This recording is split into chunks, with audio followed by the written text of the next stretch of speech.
வாசி யோகம் அப்படிங்கக்கூடியது தொண்டைக்குழிக்கு மேலே அதுக்கு மேலே பெறக்கூடியது.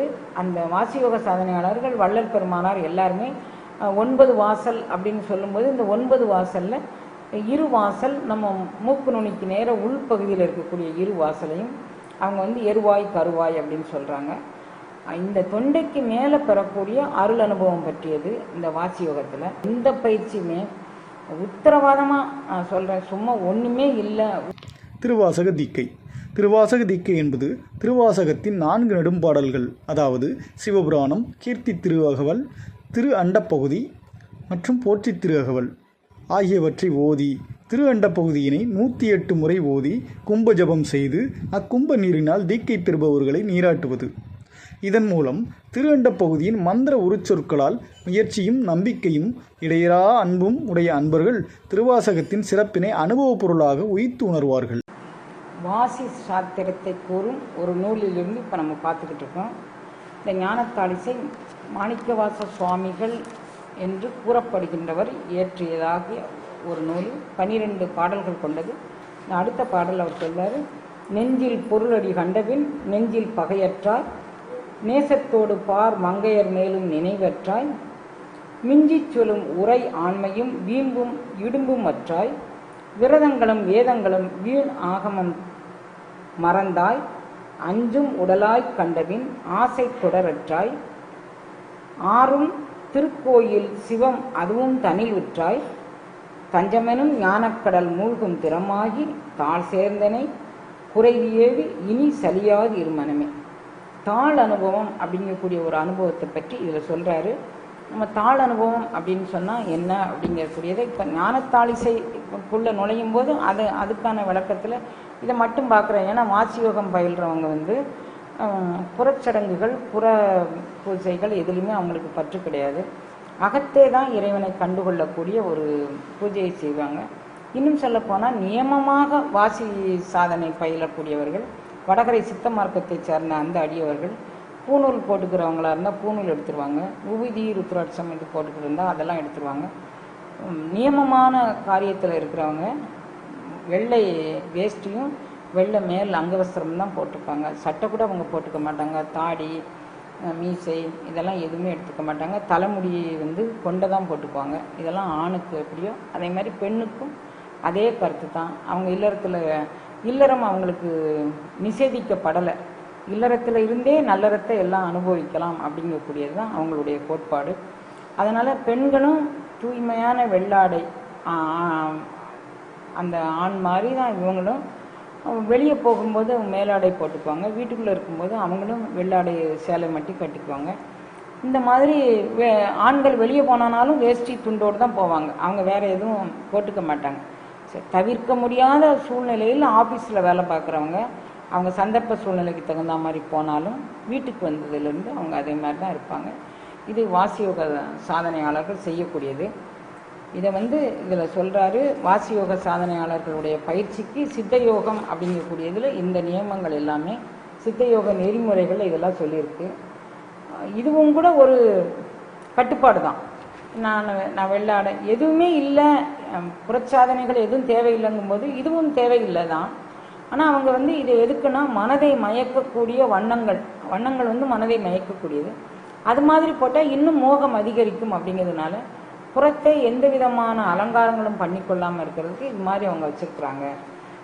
அதனால் இவர் அதை சொல்லார், நெஞ்சில் பொருளடி கண்டபின் நெஞ்சில் பகையற்றாய், நேசத்தோடு பார் மங்கையர் மேலும் நினைவற்றாய், மிஞ்சிச் சொல்லும் உரை ஆண்மையும் வீம்பும் இடும்பும் அற்றாய். மனசை பார்த்து சலியாது மனமேனு மனதை பார்த்து சொல்லும்போது இதில் இந்த நேற்றைக்கு பாடலில் அவர் சுழியாகிய முனை கண்டபின் அந்த ஒன்று வாசியோக சாதனையாளர்கள் செய்யக்கூடிய சுழிமுனைங்கிறது அதை கண்டவர்களுக்கு இதெல்லாம் இல்லை அப்படின்னு ஒரு நியமம் சொல்லியிருந்தார். இப்போ இதில் என்ன சொல்கிறார் அப்படின்னா, தாழ் சேர்ந்தவர்களுக்கு, அதாவது தஞ்சமெனும் ஞான கடல் மூழ்கும் திறமாகி தாழ் சேர்ந்த யார் தாழ் அனுபவம் அப்படிங்கக்கூடிய ஒரு அனுபவம் பெற்றார்களோ அவர்களுக்கு இதெல்லாம் கிடையாது அப்படின்னு சொல்கிறாரு. இந்த தாழ் அனுபவம்னா என்ன அப்படிங்கிறது இதில் தெரிஞ்சுப்போம். அகண்டிதாகார வஸ்து நேற்றுக்கு சுழிமுனைக்கு ஒரு விளக்கம் சொல்லியிருந்தோம். இந்த அகண்டிதாகார வஸ்து எல்லா பக்கமும் நீக்கமர நிறைந்த ஒன்றை இந்த உடல் கட்டுக்குள்ளே இருந்து வெளியாகி போய் நம்ம பிடிக்கணும். வாசி யோகம் அப்படிங்கக்கூடியது தொண்டைக்குழிக்கு மேலே, அதுக்கு மேலே பெறக்கூடியது. அந்த வாசியோக சாதனையாளர்கள் வள்ளல் பெருமானார் எல்லாருமே 9 வாசல் அப்படின்னு சொல்லும்போது இந்த 9 வாசலில் 2 வாசல் நம்ம மூக்கு நுனிக்கு நேர உள்பகுதியில் இருக்கக்கூடிய 2 வாசலையும் அவங்க எருவாய் கருவாய் அப்படின்னு சொல்கிறாங்க. இந்த தொண்டைக்கு மேலே பெறக்கூடிய அருள் அனுபவம் பற்றியது இந்த வாசி யோகத்தில். அந்த வாசி யோகத்தில் இப்போ நம்ம அந்த அந்த வாசியவே ஓங்காரம்னா ஓங்காரத்தோடு வாசியை சேர்த்து சொல்கிறது. இந்த குயில் பத்தில் குயிலே கூவாய் குயிலே கூவாய் அப்படின்னு சொல்லி நம்ம சங்கத்தில் 2-3 பிள்ளைங்க வாசி யோகத்தில் அந்த கூவிக்கிட்டு இருக்கிற நிலையை நீங்கள் பார்த்துருப்பீங்க. அந்த வாசியை அந்த தொண்டைக்கு மேலே அப்படியே மேலும் கீழும் போகிற மாதிரி கூவுறது தான் வாசியோக பயிற்சிங்கிறது. அந்த பயிற்சியை முறையாக நம்ம பயின்று வந்தோம்னா அதுக்கு மேல்நிலை அனுபவத்தை செய்யும். எந்த பயிற்சியுமே உத்தரவாதமாக சொல்கிறேன், சும்மா ஒன்றுமே இல்லை. இப்போ நம்ம பயிற்சியாளர்கள் நான் தூக்காமல், எந்த பயிற்சியாக இருக்கட்டும் நான் தலை தூக்காமல் எப்படியாவது நான் அடையணும். இங்கே பாருங்க, இவன்லாம் சாமி கும்பிடுதான் பார்த்தியா, அந்த எண்ணம் வரக்கூடாது. அவன் உயிருக்கு என்ன பண்ணணுமோ, அவன் உடலுக்கு என்ன பண்ணணுமோ அதை பண்ணிட்டு போகிறான். அடுத்தவனோடு நம்ம ஒப்பிட்டு பார்த்து நான் பெருசாக பூஜை பண்ணுவேன் அதெல்லாம் இருந்துச்சுன்னா நமக்கு எதுவுமே வராது. நாம ஜபமே பண்ணட்டும். ஒரு காலகட்டத்தில் அந்த நாம ஜபம் வாசி ஓட்டத்தினுடைய நிலையை காட்டி கொடுத்துரும். எந்த பயிற்சியாக இருக்கட்டும், உயிர்கள் செய்யக்கூடிய பயிற்சிகள் அந்த வாசி யோகத்தில் போய் நிறைவு பெற்றோம். ஆனால் வாசி யோகத்தில் நிறைவு பெற்று அந்த உச்சந்தலைக்கு மேல் பெறக்கூடிய அருள் அனுபவத்தினால தான் பூரணத்தை நம்மளால் உணர முடியுமே தவிர மீதி எதனாலும் உணர முடியாது. ஆனால் உணர முடியாது அப்படின்னா இத்தனை மந்திரங்களும் இத்தனை தந்திரங்களும் இத்தனை அருளாளர்களும் பிறந்த புண்ணிய பூமியில் அப்போ அதெல்லாம் வீணா அப்படின்னா அது வீண் இல்லை. அவங்க எத்தனாவது வகுப்பு வரைக்கும் போயிருக்கிறாங்களோ அத்தனை வகுப்பு வரைக்கும் நின்றுட்டு அதுக்கப்புறம் அடுத்த பாடத்துக்கு அவங்க வந்துடுவாங்க. அடுத்த பிறவிக்கு ஒரே அடியில் நான் கண்டே தீருவேன் அப்படின்னு நினைக்கிற ஜீவர்களுக்கு அவன் அறிஞ்சு செஞ்சாலும் அறியாமல் செஞ்சாலும் இந்த வேடம் கையில் நரசிம்மராகப்பட்ட மாதிரி அறியாமல் செய்தாலும் அறிந்து செய்தாலும் நான் இல்லாமல் பிறருக்கு உதவணுங்கக்கூடிய எண்ணத்தில் செஞ்சால் எல்லாரும் கிடைச்சிருவாங்க. ஆனால் எப்படி கிடைப்பாங்கன்னா அப்பவும் இந்த வாசி நமக்கு சமாதானமாகி நம்ம உடம்புக்குள்ள எந்த அளவில் இடகலையில் ஓடணும், எந்த அளவில் வலகலையில் ஓடணும், எந்த அளவில் 2 ஓடி மாற்றி பிடிச்சா அது சுழுமுனையில் மேலேறும், அந்த சுழுமுனை போய் எங்கெல்லாம் போய் தொட்டு நிற்கும் அப்படிங்கிறத நேற்றைக்கு பார்த்தோம். பஞ்சமெனும் ஞானக்கடல் மூழ்கும் திறமாகி தாழ் சேர்ந்தனை குறைவேடி இனி சலியாதிருமனமே. தாழ் அனுபவங்கக்கூடிய ஒரு அனுபவம் உண்டு. அந்த தாழ் அனுபவம் எப்படிப்பட்டது அப்படின்னா இந்த ஓங்காரம்ங்கக்கூடியது உச்சந்தலை வரைக்கும் ஒரு மொக்காக இருக்கும் அப்படிங்கக்கூடியது வரைக்கும் நம்ம பார்த்தோம். அந்த மொக்கு எப்படி இருக்கு அப்படின்னா அந்த நம்மளுடைய இடகலை பிங்கலை மேலேறி அது புருவத்துக்கு மேலே போய் பிடரி கண்ணுக்கு மேலே போய் உச்சந்தலையில் போய் ஓங்கார மொக்காக அது இருக்கும்.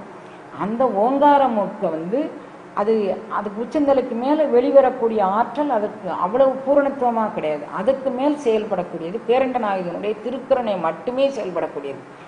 இவ்வளவு வந்துட்டும் நான் இது சொல்லுவாங்க, ஒரு பழமொழி நம்ம ஏரியாவில் இந்த பயிற்சியில் உள்ளவங்களுக்கு சொல்லுவாங்க, பனை ஏறியும் பாலை தொடாமல் இறங்குறானே அப்படின்னு சொல்லி.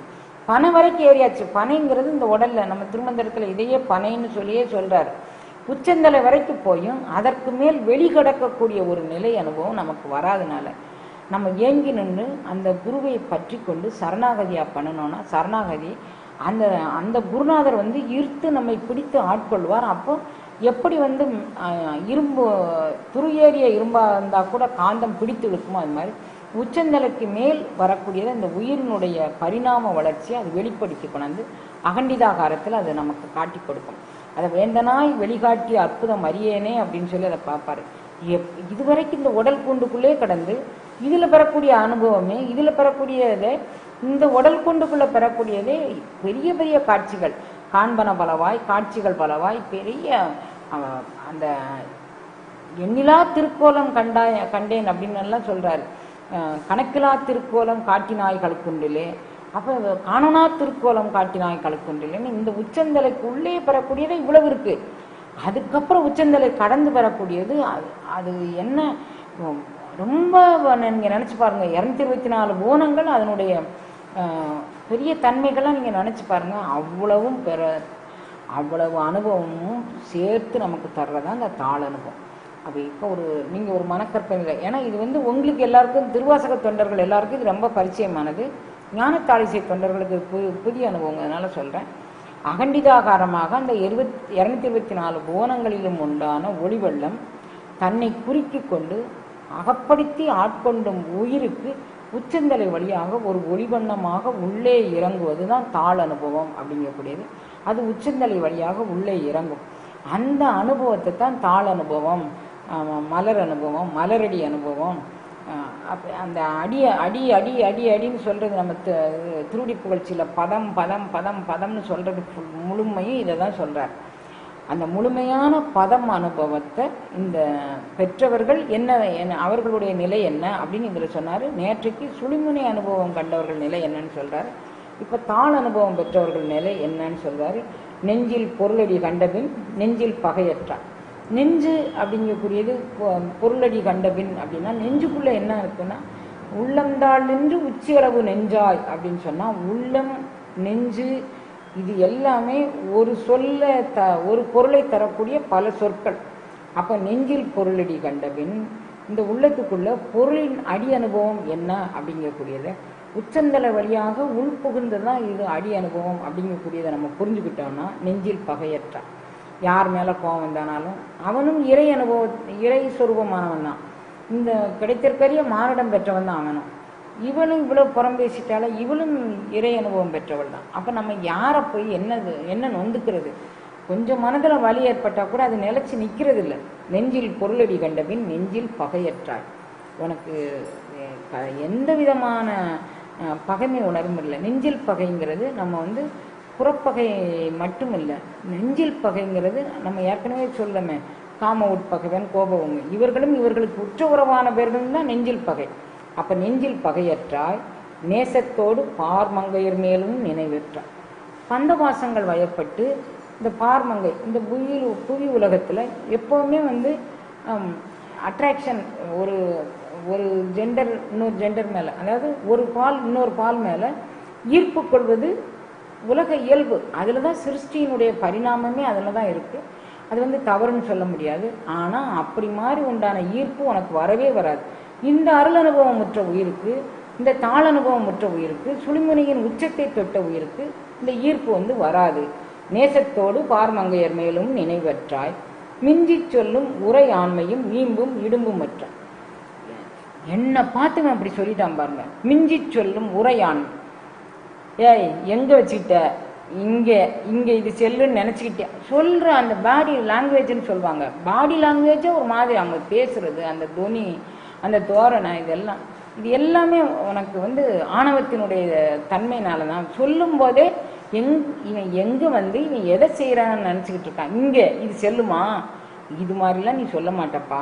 மிஞ்சி சொல்லும் உரை ஆண்மையும் வீம்பும் இடும்பும் அற்றாய் விரதங்களும் வேதங்களும் வீண் ஆகமன் மறந்தார். அப்புறம் வேதங்கள் ஆகமங்கள் இவைகள்லாம் என்ன சொல்லுது அப்படிங்கக்கூடிய உண்மைத்தன்மை இந்த தாள் அனுபவத்தை பற்றி சொல்லிச்சு. அதை நான் எனக்குள்ள பார்த்துக்கிட்டேன். அதனால இவைகள் என்ன சொல்லுதுன்னு நான் புறத்தை செய்ய வேண்டிய அவசியம் இல்லை. அஞ்சும் உடலாய்க் கண்டவின் ஆசை தொடர்பற்ற. இப்போ மாறி நின்று என்னை மயக்கிடும் வஞ்ச புலனைண்டின் வழி அடைத்து, இப்போ நான் வாசிப்பயிற்சி செய்தேன். தொண்டைக்கு மேலே அது கூன்னு அந்த ஓங்காரத்தோடு அது அந்த வாசியோடு சேர்த்து இணைஞ்சு சொல்லக்கூடிய ஒரு கூவுதல் தான் அது. அப்படி மாதிரி நான் சொல்லும் போகும்போது அந்த அஞ்சும் எனக்கு உடலுக்குள்ள எனக்கு வஞ்சனை செய்யக்கூடிய அஞ்சும் மாறி நின்று என்னை மயக்கிடும் அஞ்ச புலன் 5ம் வழி அடைக்கும்.